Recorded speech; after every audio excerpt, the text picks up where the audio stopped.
Hi there, I'm Sashi Sivaram and welcome to my course Macroeconomics, a Modern Money Theory Perspective.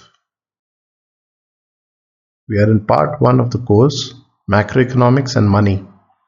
In lecture 9, we will look at the rise and fall of Keynesian economics.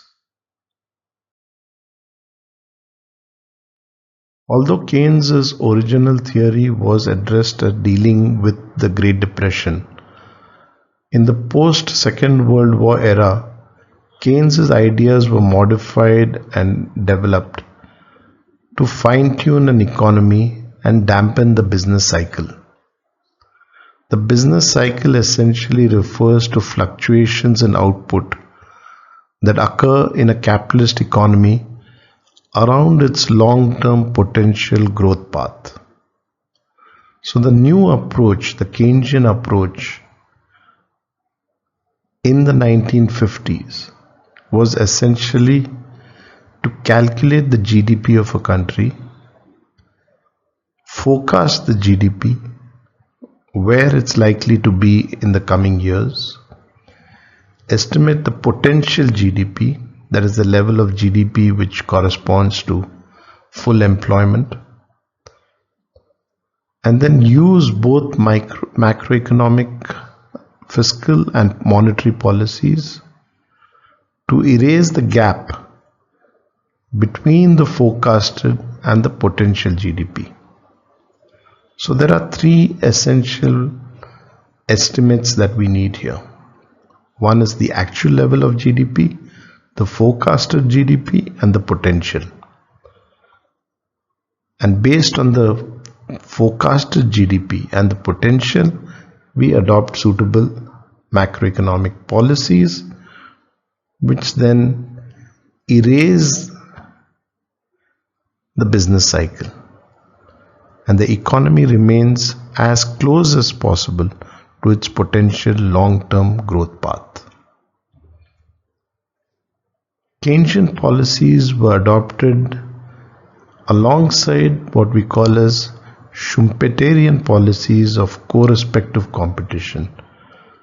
Co-respective competition is something that we do not see often in the contemporary world.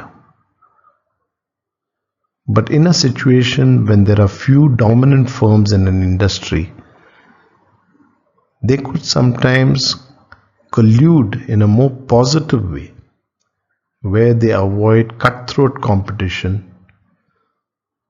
reduce corporate risks, especially on large investments.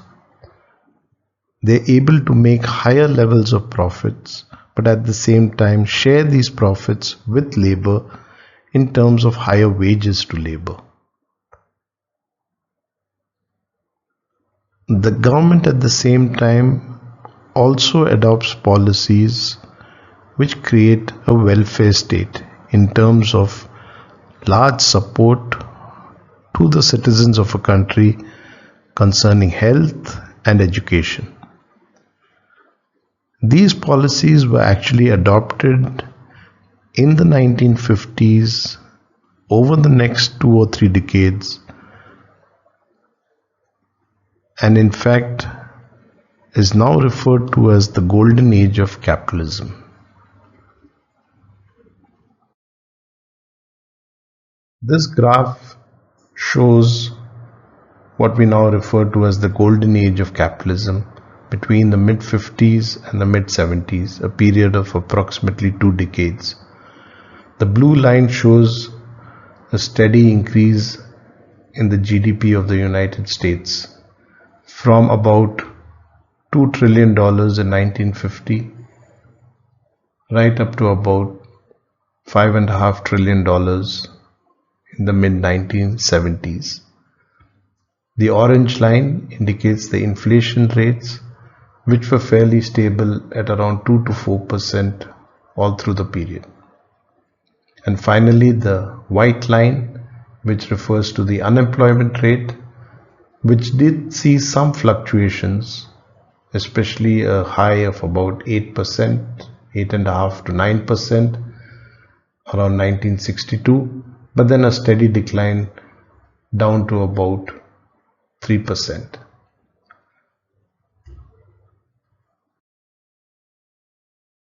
Just when it seemed that Keynesian economics had triumphed over the business cycle and was able to achieve long-term improvements in standards of living, things began to fall apart.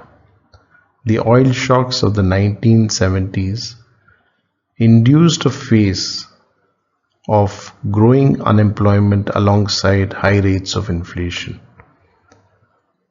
This prompted the return to principles of free market economics with minimum state intervention, or what we can call the classical school of thought.